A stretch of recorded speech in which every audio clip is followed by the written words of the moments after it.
Welcome to the Deep Dive, your shortcut to being well-informed. We're diving straight into some pretty significant breaking news today, August 17th, 2025. Israel has just announced the next phase of its war against Hamas. This one focuses on Gaza City. It's called Operation Gideon's Chariots. Right. And it's not a small move. We're talking a major push, calling up 400,000 reservists. So the big question is, what does this new operation mean for the situation on the ground? Which is, well, already desperate. It's a critical question.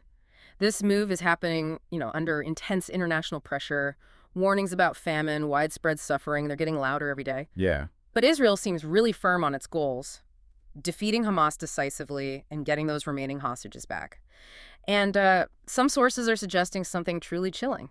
What's that? That terror groups might actually be moving living hostages into Gaza City now to, complicate this exact operation. It just shows how dangerous and ruthless the situation is. This isn't just another military step. It feels like a really pivotal moment.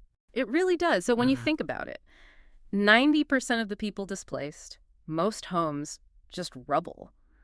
What does it actually take to rebuild a place after that kind of devastation? Almost unimaginable. Today, we're taking a deep dive into exactly that. The massive complexities facing Gaza. We'll look at the military operations, the hostage crisis, the huge task of reconstruction, and, of course, the human cost.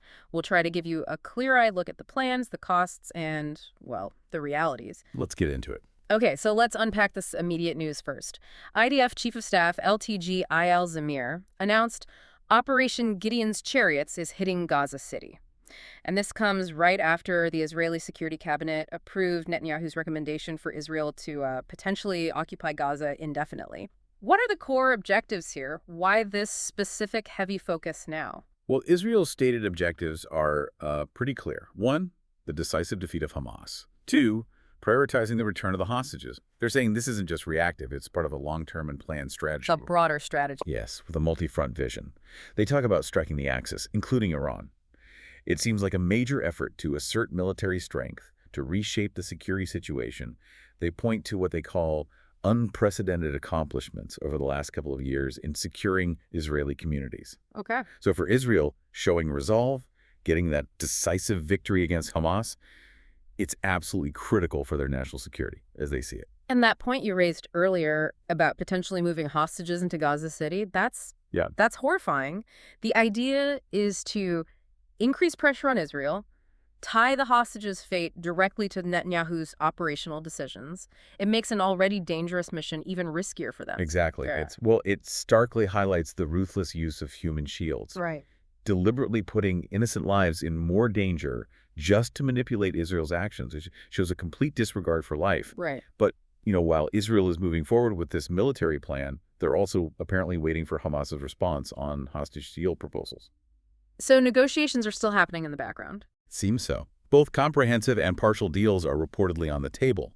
But the message Israel's sending through mediators is pretty blunt. Agree soon, or the Gaza City operation starts. It's that classic combination of military pressure alongside negotiation efforts. And it's interesting, even former President Trump, who's generally been a strong supporter of Israel, commented recently that Israel's next moves are, quote, pretty much up to Israel to decide. Affirming their sovereignty in this. Pretty much, yeah. Recognizing their right to make these calls for their own defense. Okay, but as these military operations grind on, the human cost, it's just catastrophic. We know the offensive has already displaced most Gazans, killed, as reports say, tens of thousands of civilians, created famine conditions. The reports are grim. They really are. A baby girl and her parents killed in Al-Mawasi, an area that was supposed to be a safe zone. 13 Palestinians shot waiting for food aid, 11 deaths from malnutrition in just 24 hours recently, bringing that specific count to 251. What does the raw data tell us about the scale of this destruction? The numbers are just staggering. And they point towards solutions that need to span decades, not just months or years. You mentioned 90% displacement. That's nearly 2 million people out of 2.2 million. Incredible. And 70% of the housing stock is damaged or destroyed. That translates to 42 million tons of rubble. Think about that. 42 million tons? How do you even start? Exactly. Reconstruction costs are estimated at over $50 billion. Housing alone is maybe 72% of that. And get this. Based on how fast reconstruction happened before in Gaza, it would take 80 years just to rebuild the homes. 80 years, that's multiple generations. It is. Even if you could somehow speed it up 5 times, you're still looking at 15 years. That means over 1 million people needing some kind of temporary interim shelter for maybe a decade or more. It really forces a rethink of what aid means here. It's a multi-generational challenge demanding realistic timelines, efficient resources, and crucially aiming for self-sufficiency down the line. And beyond the physical side, there's the psychological damage. A study from late last year found just devastating rates of mental health issues among displaced adults. Yeah, I saw that study. The numbers are shocking. Almost 80% with moderate or higher anxiety, nearly 85% with depression, and almost 68% with symptomatic PTSD. And maybe the worst part, over 63% showing significant symptoms of all three. Only about 7% showed none. These rates are way beyond what we've seen in other war zones. How do people even cope? It underscores what the study called the exceptional severity of psychological distress. And it's linked to this unprecedented destruction.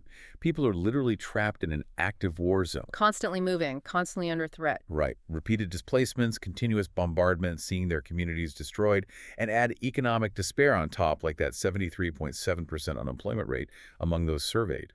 It all feeds into the trauma.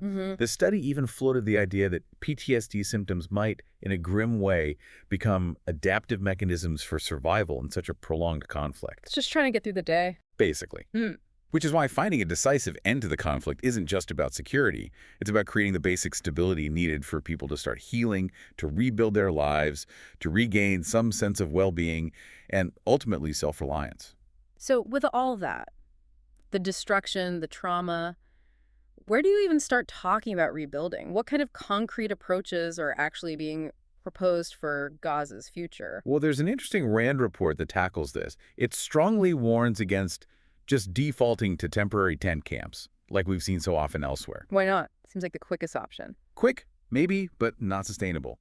The UN itself points out that long-term camps can breed dependency. And worse, they can leave environments where radicalization festers. Okay, so what's the alternative?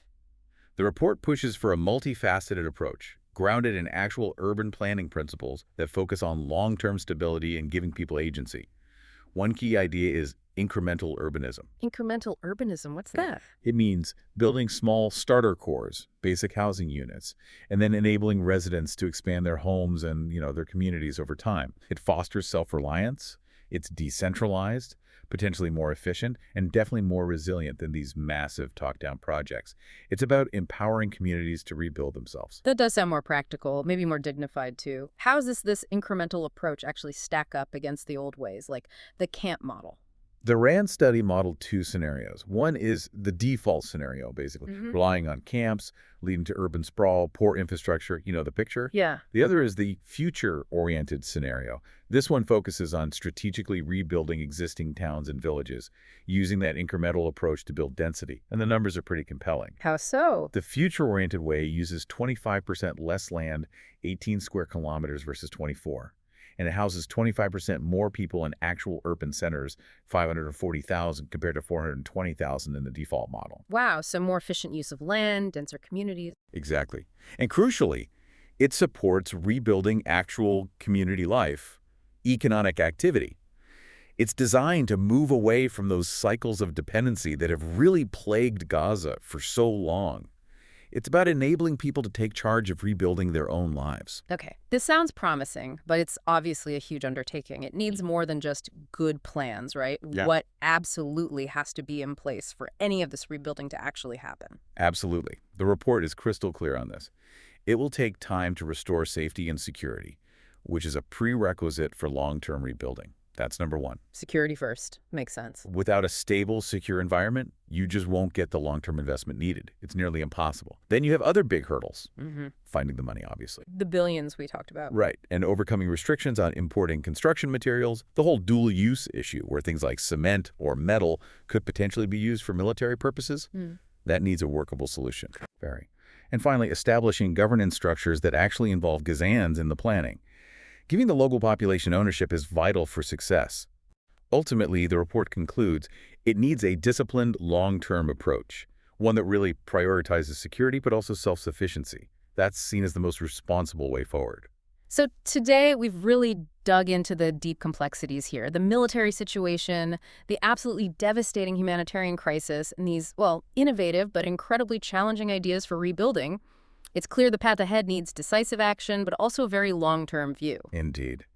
The scale of destruction, the human suffering, it just demands a pragmatic approach. One that's grounded in prioritizing security, yes, but also really focused on encouraging self-reliance, building sustainable communities, not just perpetuating dependency. And that takes real leadership, real commitment from everyone involved to finally break these cycles of conflict. So as we wrap up, considering everything we've discussed, the immense challenges, the 80-year reconstruction timelines, the deep psychological scars, the need for security, here's something to think about. What single critical first step do you think is most vital right now to shift this trajectory, to actually start moving towards a more secure, self-sufficient future for Gaza? And are we, the global community, truly prepared for the kind of multi-generational commitment that seems necessary?